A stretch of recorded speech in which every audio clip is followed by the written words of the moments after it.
Assalamualaikum warahmatullahi wabarakatuh. Alhamdulillah alladzi hadana li hadza wa ma kunna linahtadiya laula an hadana Allah.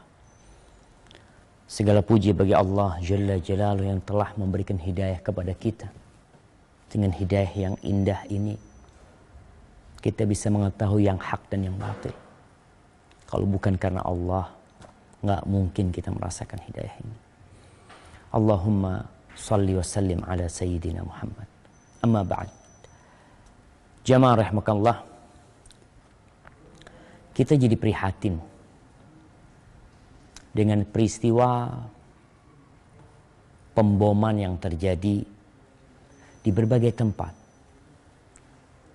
Salah satunya yang terjadi di Surabaya. Ada 3 gereja yang dibom, ada beberapa yang tewas, dan banyak yang luka-luka. Apakah hal yang seperti itu masuk dalam agama Allah? Pelaku tatkala melakukan itu, melakukan bom bunuh diri, dia berpikir dia akan masuk surga, akan diampuni dosa-dosanya dengan awal tetesan darah. Tapi memang menghadapi orang yang memiliki pemikiran menyimpang itu berat. Dan tugas pemerintah berat sekali menghadapi kelompok-kelompok teroris seperti ini. Tahukah engkau siapa yang membunuh Ali bin Abi Thalib? Abdurrahman bin Muljim. Ketika dia membunuh Ali bin Abi Thalib radhiyallahu taala anhu, dia berharap masuk surga. Masalahnya pemikiran yang harus diluruskan. Maka kalau akhirnya ustadz yang menyampaikan tentang bagaimana Islam itu damai, meluruskan pemikiran-pemikiran menyimpang, akhirnya dicekal di sana, dicekal di sini. Kapan umat akan faham? Maka ketahuilah bahwa seorang muslim yang benar akidah dan keyakinannya akan jauh dari yang namanya tindakan-tindakan seperti bom sana bom sini. Rasulullah Sallallahu Alaihi Wasallam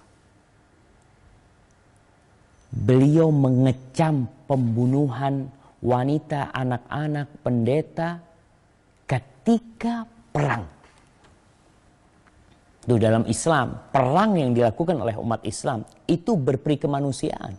Tidak seperti yang dilakukan orang-orang non-muslim. Bom sana, bom sini. Tewas satu kampung. Subhanallah. Nggak seperti itu Islam. Islam rahmatan lil alamin. Ada seorang yang masuk neraka gara-gara kucing. Bagaimana dengan membunuh? Ustaz, yang dibunuh kan non-muslim, Ustaz. Yang dihancurkan kan gereja. Bacalah Islam dengan benar. Umar bin Khattab radhiyallahu taala anhu ketika menguasai Palestina, apakah gereja-gereja dihancurkan? Ingat jamaah, kalau kita tidak belajar yang sempurna tentang agama Allah ini, maka munculnya yang seperti itu. Rasulullah Sallallahu Alaihi Wasallam mengatakan, nih Al-Imam Al-Zahabi ya, di dalam kitabnya Al-Kabair, kumpulan dosa-dosa besar. Dosa besar yang kedua yang disebutkan di sini adalah membunuh. Allah mengatakan, وَمَنْ يَقْتُلْ مُؤْمِنًا مُتَعَمِّدًا فَجَزَاؤُهُ جَهَنَّمْ خَالِدًا فِيهَا وَغَضِبَ اللَّهُ عَلَيْهِ وَلَعَنَهُ وَأَعَدَّ لَهُ جَهَنَّمْ وَأَعَدَّ لَهُ عَذَابًا عَظِيمًا. Barang siapa yang membunuh seorang mukmin dengan sengaja, maka balasannya adalah neraka jahanam, kekal di dalamnya, dan Allah murka kepada dia dan jadi laknat, dan Allah menyediakan bagi dia azab yang besar. Ya Ustaz, kan ayatnya jelas buat orang yang beriman, Ustaz. Ini kan yang dibunuh bukan orang beriman. Subhanallah nih. Nabi SAW bersabda dalam hadis yang diriwayatkan oleh Imam Bukhari, Imam Zahabi mengatakan, "Man qatala mu'ahadan lam yarah raihatal jannah, Wa inna raihata latujadu min masirati arba'ina aman. Barang siapa yang membunuh orang kafir yang dalam perjanjian, orang kafir yang dibunuh, bukan orang muslim.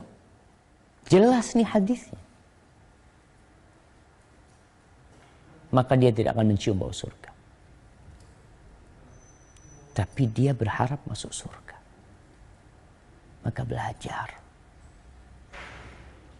Sesungguhnya aroma surga itu tercium dari jarak 40 tahun perjalanan. Maka kami menghimbau umat Islam untuk kembali kepada Al-Quranul Karim, kembali kepada sunnah Nabi SAW dengan pemahaman siapa? Dengan pemahaman para sahabat Nabi. Tidak dengan pemahaman fulan dan fulan. Agar kita tidak mencoreng nama Islam kembali. Akhirnya kesian wanita-wanita yang bercadar, ditangkepin nanti, dicurigain. Orang-orang yang jenggoten, yang suka ke masjid dicurigain. Gara-gara kelakuan yang seperti ini.